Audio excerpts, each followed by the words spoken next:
Emerald Podcast Series. Research that makes a difference.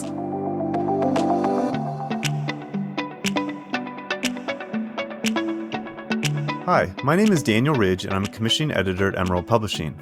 Today, I'm speaking with Dr. Ingrid Waldron about her new book, From the Enlightenment to Black Lives Matter, tracing the impacts of racial trauma in Black communities from the colonial era to the present. Dr. Waldron is a professor and Hope Chair in Peace and Health at McMaster University. She has dedicated her career to examining how anti-Black racism and discrimination impact health and mental health. In her most recent book, she offers a powerful examination of how historical legacies of racial trauma continue to shape the mental health experiences of Black communities today. In our conversation, we'll discuss the intersections of race and culture in psychiatry, the impact of colonial attitudes in regards to psychiatry, and how Black communities navigate mental health challenges amid systematic barriers. So, Ingrid, your work and advocacy on environmental justice, health, and racial equity have led to impactful initiatives, including Canada's first federal environmental racism law and the Sisterhood Initiative for Black Women's Mental Health in Nova Scotia. Could you share how your background and growing up in a multicultural family in Montreal and your academic journey influenced your focus on these issues? When I was a young child, I wanted to be either a child psychologist or a child psychiatrist. So I had an interest in health in general and mental health. I think the health maybe stemmed a bit maybe from my father. My father was a dentist. I had this vision of my father and I working in a dental clinic together. And then I realized I didn't like biology or science and I wasn't good at those subjects. So I realized that it wasn't for me. And then, I did a degree in psychology at McGill University in Montreal, which is where I was born, because of that interest in psychology. But because of the way it was taught, I guess at McGill, there was a focus on Freud and all of the kind of classic theorist. I wasn't engaged with the way it was being taught. And I realized that I liked my sociology courses more. And it was only when I decided to do a PhD in the sociology and equity studies and education department did I realize that I saw the world more as a sociologist than anything else. I became very interested in racism and sexism and classism, and realized that I can actually bring together my interest in psychology with my interest in sociology and race and ethnicity, which is what I did with my doctoral thesis. I looked specifically at the impact of racism and other forms of discrimination on the mental health of Black women. The environmental work I did later, it came very much later.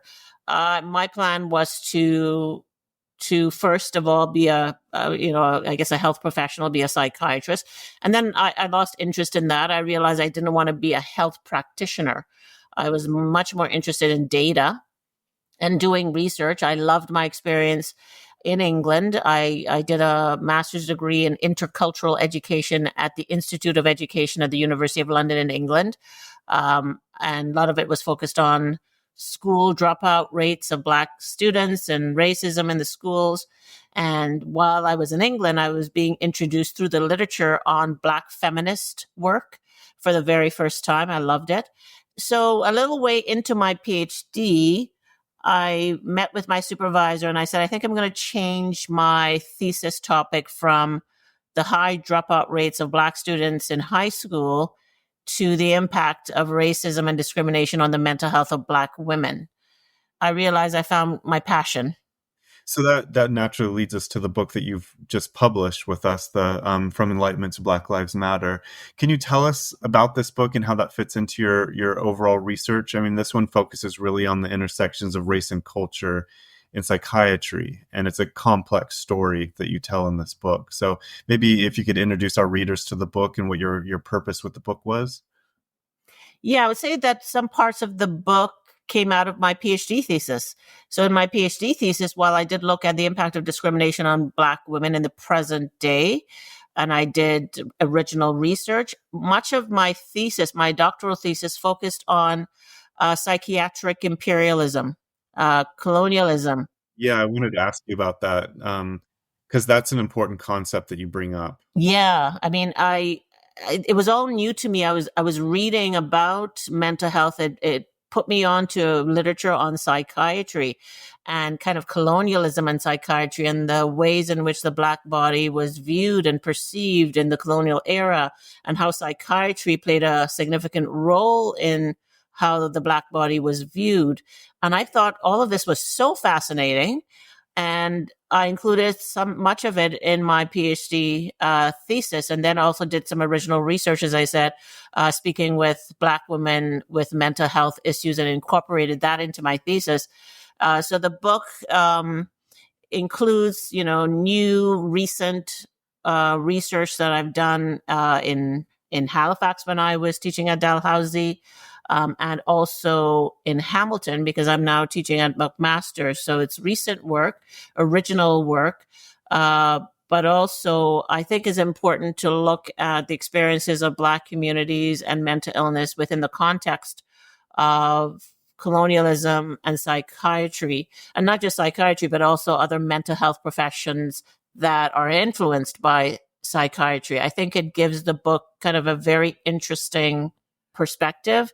It brings the past forward to the present in many ways, because the ways in which Black people, Black women, Black men are diagnosed today is very much informed by kind of long held perceptions of Black people during the colonial era that has endured up until today. Right. Well, that brings us back to this concept of psychiatric imperialism. Can you maybe just expand on that a little bit and how that fits into your research?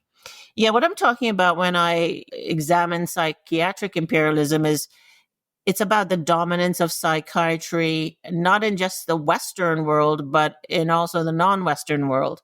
So psychiatry obviously is medicine. It's an offshoot of medicine, and Western medicine particularly, and Western medicine holds power and dominance around the world, right?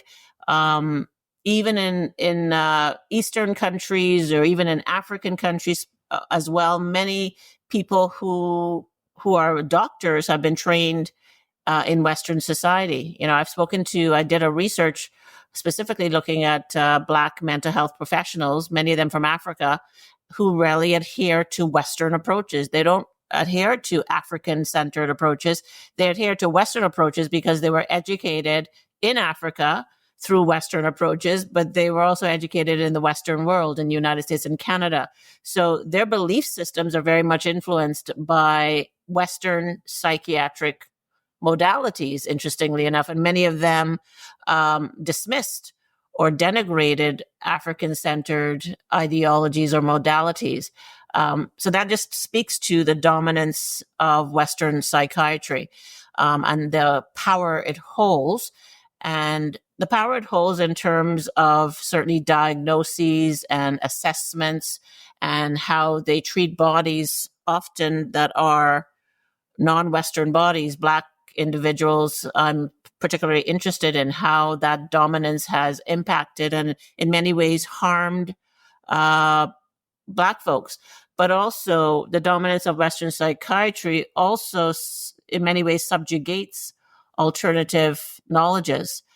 So looking at alternative knowledges, whether it's coming from Eastern society or African society, I talk a little bit in the book about how African-centered ideologies or African-centered knowledge pertaining specifically to health and mental health is often dismissed by Western society, but that's partly due to the dominance of psychiatry and Western modalities in medicine, because Western modalities are seen as scientific, and African-centered modalities are often seen as exotic, unscientific, and therefore harmful. So that was a really, for me, important aspect of the book to talk about that, because it provides the context within which to understand how powerful psychiatric diagnoses are, how they've informed psychiatric diagnoses specifically for Black men and Black women in kind of very different ways versus white men and white women. the patterns of diagnosing, for example, Black men, what we see is an overdiagnosis or misdiagnosis of schizophrenia. And for Black women, we often see an underdiagnosis of affective disorders like depression and bipolar, but we see maybe sometimes an overdiagnosis of those illnesses in white women. And what I say in the book is that, perceptions about the Black body often collide with perceptions of mental illness. So in certainly Western societies, all societies, we often see schizophrenia as extremely pathological and dangerous. That's how it's portrayed. That's how it's portrayed in our culture, in popular culture. I remember seeing One Flew Over the Cuckoo's Nest when I was a young child, and movies like that and other movies have often depicted people with schizophrenia as incredibly pathological, crazy, and dangerous to be feared. And in our society, of course, Black men are seen in the same way. Black men are, more than any other group, are seen as dangerous, pathological, and to be feared. So what I argue in the book is that perceptions of Blackness often collide with perceptions of specific mental illnesses and play a role in diagnosing Black peoples and other people. Well, another big element of your book is a focus on intergenerational racial trauma, and you do discuss epigenetics. Can you talk a little bit about intergenerational racial trauma and what that looks like and what that really means? Yeah, I mean, I do. In many ways, I see similarities between intergenerational trauma, particularly in Black communities, and epigenetics. I first learned about epigenetics probably 10 years ago looking at YouTube. There was a doctor called Dr. Lipton.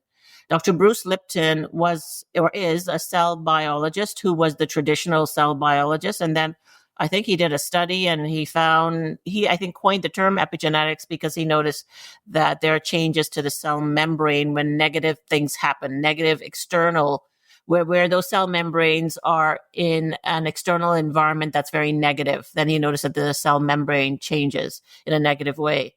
And intergenerational trauma is very similar.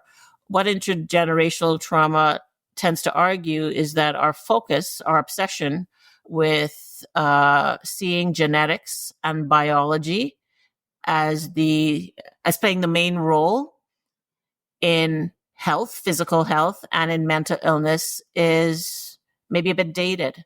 I think increasingly we are understanding that external social environments have the biggest role to play in health and mental health. So, for example, in my book, I talk a lot about the structural determinants of health, which is basically epigenetics, and how issues such as poor housing and poverty and low socioeconomic status and environmental racism, environmental toxins, and poor public infrastructure and food insecurity, those external structural determinants of health have much more of a bearing on ill health, physical health, and mental health than genetics and biology. So kind of like the days when we used to say, oh, my mother had cancer, I guess I'm going to get cancer. That's no longer true. It doesn't mean that, having something hereditary in your family doesn't play a role, but it plays a smaller role than we used to think. So I take up this issue of structural determinants of health, how that impacts the mental health of Black communities, because Black communities fare worse in our social structures than many other communities. That's really, really fascinating. And it makes me think of a lot of different examples. But, one of the things that you talk about in chapter 3, you look at anti-Black racism as a public health crisis. Yes. And specifically through the lens of Black Lives Matter. Yes. The Black Lives Matter movement. Could you expand on how racism in various social structures impacts mental health in Black communities? Well, if we do agree that epigenetics is real, and I think it is, and I think there's enough evidence out there to indicate that it is, then it makes sense then that your health and well-being, including your mental health, if you believe that health, as I do, is holistic, then what impacts your physical health will impact your mental health, and what impacts your mental health will impact your physical health. I think many of us can think about instances where we're feeling low, we're feeling a bit blue, we're feeling depressed, and sometimes we feel it in our body and vice versa. So because Black people tend to fare worse in our various social structures, that is going to impact on their well-being. So these social structures, as I mentioned in my book, include education, employment, labor, the immigration system, public infrastructure, one's access to healthcare, whether or not you're underutilizing healthcare or not, and certainly the criminal justice system and anti-Black policing. So what I'm arguing is there is anti-Black racism in every one of our social structures, primarily because the people who get to make policy within those social structures don't look like me. They're often not coming from marginalized communities, and particularly Black people. The ones who hold power to make those decisions and policies within our social structures are typically white. And many of those policies and decisions that they make are harmful to Black and other communities on the ground. And if you believe that one's well-being, and if you believe in holistic understandings of health, and that one's well-being, one's social, economic, and political well-being plays a role in one's health and mental health, then that's certainly an example of the structural determinants of health and what the structural determinants of health argues. That those structures and policies and decisions within those structures do have an impact on one's health and mental health. So anti-Blackness, I argue in the book, is a important mental health issue, is a public health crisis. Difficult for people to understand that because it's only, at least in Canada, only recently that Canada has acknowledged racism as a structural determinant of health. I think that was 2018. It was the Canadian Public Health Association wrote a draft paper. And not that I needed them to tell me this because I've been teaching, right? But they wrote this draft paper saying, okay.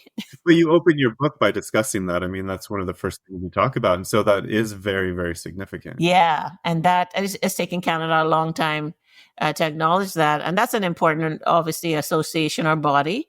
But many of us already knew that. But they acknowledged that in that draft paper that racism is a structural determinant of health. And that's really, really important. It's key that they did that because it was dismissed in the past. And that's something I've always taught, but it gives legitimacy, I think, to this notion that racism is a real, authentic health and mental health issue. Yeah. Well, you also focus on how Black communities perceive mental illness and the influence of factors like spirituality and the family. So what are some of the unique cultural approaches that Black communities use to address mental health? The approaches that they use to address mental health will reflect their belief systems around mental health. I started looking at this actually during my PhD. I discovered a lot of things I didn't realize, although my parents are from the Caribbean, so I got a sense of some of them being certainly the case with Caribbean individuals. And of course, Caribbean people are descendants of Africa, and it's similar in Africa as well. So a lot of Black people, Black communities tend to think that if you have a mental illness, you should just pray it away. Stop being weak is what many people think. Pull up your bootstraps, get with it, get on it, stop being weak. And if you're suffering from something, just pray it away. If you believe in God, and for many Black people, you should believe in God, then just pray it away. The harder you pray, it's going to go away. And if that's what you believe, then yeah, the solution for some people is to pray and also to speak to God and to attend church or a faith institution, a spiritual institution. There are also some people who believe in faith healers. Faith healers often work underground. And maybe there's a bit of a taboo in some African and Caribbean societies about faith healers, but faith healers are people who will use spirituality and specific ointments, even ointments in bath, having a wash in a bathtub. I know a friend who did this, and they have special ointments, and it's very spiritual. And there's a belief that will take the evil away, because there's a belief in many Black communities that if you are suffering from a mental illness, it's because you are being punished by evil spirits. you have done something malevolent in your community. Maybe you've cheated on your husband or something like that, and now you are being punished. So evil spirits are within you, and those evil spirits have to be gotten rid of. I remember when I was doing my PhD, I read an article about a particular country in Africa. I forgot what it was called, but they were literally beating the evil out of a person who had mental illness, and beating with like a set of shrubs, I guess, beating it out of the person. So there's those very kind of traditional, maybe for some people astonishing beliefs about how mental illness should be treated. If you are somebody with an idea that I would call it a mixed approach. So there are people who believe in Western medicine, they partake in Western medicine, but they also see the kind of traditional African or Caribbean ways of treating illness as maybe more foolproof. So they have that to kind of pull out of their back pocket if the Western medicine doesn't work. So I've seen a lot of people like that who use a mixed methods approach, meaning they are going to visit maybe the GP or the psychiatrist, but they also are going to be visiting the faith healer. So they believe in both approaches. And that often has to do with, sometimes education or their exposure to Western medicine, whether or not they're living in a Western society or not, a society like Canada or the UK, because they're going to be influenced by the general belief of the population, of course. And then you have people who are, when I did my work on Black women's mental illness, I was kind of surprised at the alternative methods they were using. Things that I've never heard of, like sound baths. I don't know what that is really. Meditation, mindfulness healing, certainly spirituality. Some people said, well, I smoke weed. Others said, I dance. It was just a wide mixture, which I don't know. It surprised me. I got a sense that Black women were interested, certainly, in alternative approaches from doing my PhD way back in 2002. But the extent to which some of these women talked about the fact that they would kind of dip into anything, they're willing to try anything. I think that's actually more common now amongst Black people. You talked about the mixed methods, but I think, it's interesting how these two overlap, the psychiatric imperialism, this Western way of psychiatry that we just have taken for granted because it's sort of the transparent, all psychiatry in general. And then you have Black communities sort of responding to it in different ways. And I guess that would be the cultural context of those different communities as well, whether that's in Canada or the Caribbean, that's going to have a different sort of, I'm just wondering about trying to reconcile the two, or to bring them together, or what is the role of maybe a therapist in these spaces? Yeah, well, I found also with the recent studies I've done on Black youth in Hamilton and Black youth in Halifax, Nova Scotia, and of course, Black women in Nova Scotia, that they are actually seeking therapy more and more. This was something that Black people typically didn't do. The idea is we're too strong for that. Only white people do that. That's a white people thing, is something I heard in recent conversations I've had when I was doing research with Black youth. That's for white people. Family members would say, why are you doing that? That's for white people. But I would say more and more, I'm finding that Black women are seeing therapists, and maybe therapists more than psychiatrists. There's still some skepticism about psychiatry. And of course, they're able to prescribe drugs. And Black people also have this kind of resistance to medication. So that's happening more and more. I think Black people are being influenced by Western society more and more, seeing therapists. But I also feel like there's a healthy skepticism that they have, and always knowing that they can go back to those traditional approaches, those traditional therapies that come from their Caribbean or African heritage. Well, one of the issues that you address, trying to maybe reconcile this a bit, is how you critique the concept of cultural competency and advocate for structural competency in mental health. Yes. Maybe it'd be helpful if you talk a little bit about the difference between the two and what you mean by advocating for structural competency. I learned a lot about structural competency from one of my favorite authors, professor, psychiatrist, Dr. Jonathan Metzl, who teaches at Vanderbilt University. I think I read an article that where he talks about structural competency, maybe back in 2016, and it just opened my eyes. I thought, wow, I love this. This makes sense. It's very upstream, but it makes so much sense. And I didn't want to argue to people that I was abandoning cultural competency, because I remember when I said to myself, I want people to know about this. I want to kind of introduce it in Halifax, where I was living at the time. And I said, the presentations I'm going to do from now on will be talking about the need to not just focus on cultural competency, but also move a little bit beyond that, but not dismiss cultural competency. And I started to do that, and people started to kind of come to understand structural competency. So I don't want to dismiss or throw out cultural competency, because basically cultural competency says you need to be empathic and sensitive and culturally aware, for people who are sitting down with you, if you're a doctor or a therapist, recognizing that people are coming from different parts of the world with different cultures, different cultural orientations and worldviews. That has to be respected, because one of the things that doctors and psychiatrists must do is to develop rapport and trust with clients. That's big. Like any health professional I know says, yeah, we have the technical skills, but you know what, Ingrid? What's most important is the fact that we need to develop good relationships and rapport with our clients. So understanding, and you can't understand every culture in the world, but understanding as much as you can different cultural orientations and worldviews and ways of knowing is really important. But I always say that that's not going to address somebody's mental health issues. People, and we have to go, in order to argue that, you have to go back to structural determinants of health. If we are arguing that for the most part, people are dealing with mental health issues as a result of poverty and income insecurity and food insecurity and the stressors in their lives, that means it's important for doctors to try to address those issues. And unfortunately, being patient and culturally aware isn't going to help somebody with their income insecurity and their housing issues.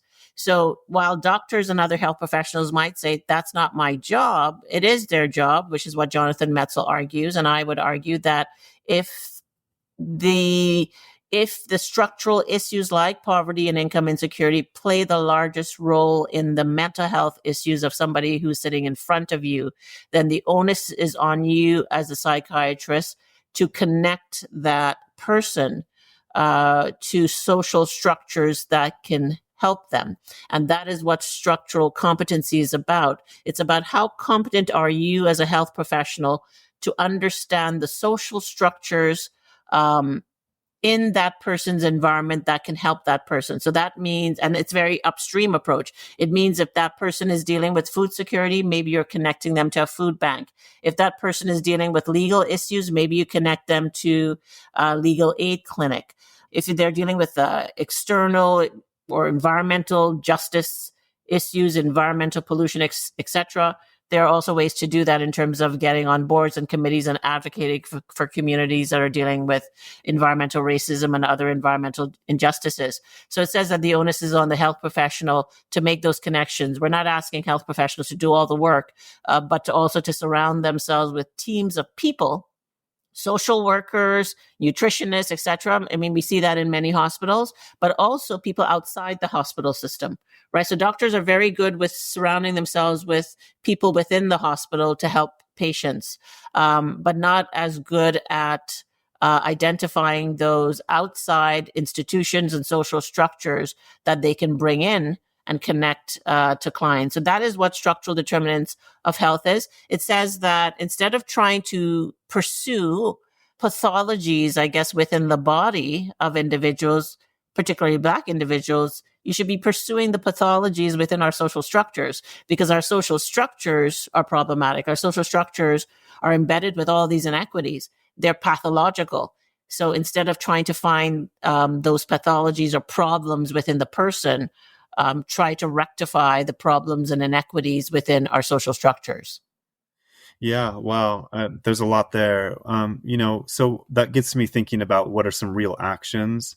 And so what do you think are some real actions that can make a real difference in addressing racial trauma and supporting mental health in Black communities? For me, much of this is rooted in education. So what is being taught in medical schools? What is being taught in the health professions? I spent some time in the School of Nursing. I'm not a nurse, but it was a really great experience because they did want somebody like me, a sociologist, to come in and teach this stuff. Everything I'm telling you right now, that's what they wanted. And it was great for me to be using my sociological background to kind of get nursing students out of their nursing box to see things in different ways. So I would say that maybe before I came along, issues like the social and structural determinants of health and structural competency were not being taught. So the root of all of this is education. We need to train and educate future health professionals around this work, so it doesn't seem foreign to them. When I came in, it seemed foreign. There were a lot of questions from students. Why was Ingrid hired? They didn't understand why I was there. They didn't understand why what I was teaching had anything to do with nursing. Of course, it has everything to do with nursing, but they didn't get it. So I seemed like a bit of an anomaly, and they were questioning what I was doing there, which was really interesting. So we need to educate this and normalize it, what I was teaching and what other people are teaching now. I'm very optimistic because I'm seeing it now. At that time, I was teaching a structural determinants of health course in nursing, probably one of the few courses in Canada, but I'm seeing it being taught now at the University of Toronto and other universities. And I hear from people saying to me, "Oh yeah, I was taught that in my course." Like they're even in other courses that have nothing to do with structural determinants of health. In their health courses, they're learning about the structural determinants of health, diversity, and cultural competence. So I am very hopeful. And more, for example, Black individuals are entering PhD programs and medical schools and health professions. So that also helps because they're bringing their personal experiences. Doesn't mean that just because they're Black, they know about the structural determinants of health and that they don't need to be also educated, but they're bringing personal experiences. The other thing I think is research needs to change, and that's only going to change once again if we get more faculty who are Black and racialized in various ways. So we need more people to collect original data in Black communities that can share their experiences around mental health and their access and struggles and barriers that they face accessing mental health services.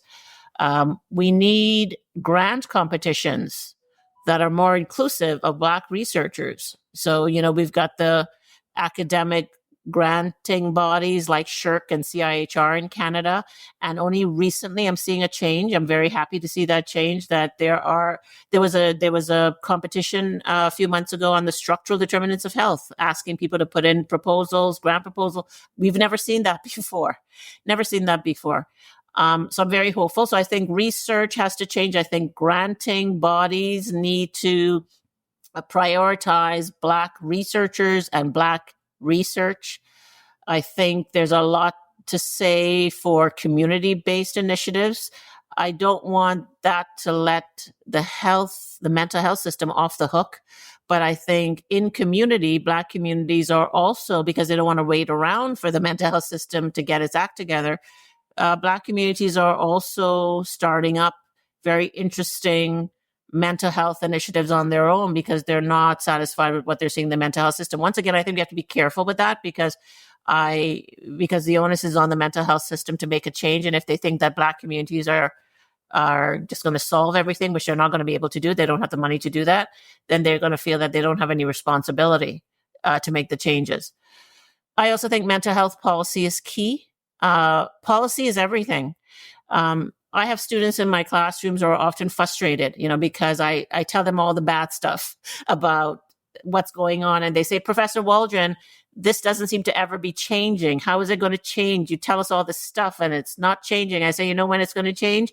When the policymakers look like me, because they're the ones with the power and they're the ones with the decision-making power. So until they start looking like me and other non-white individuals, yes, things will be very slow to change because policymakers are navigating their worlds in a particular way, based on their race, based on their middle classness, based on their education. And it's often very difficult for them to see and understand the experiences of people who are not white.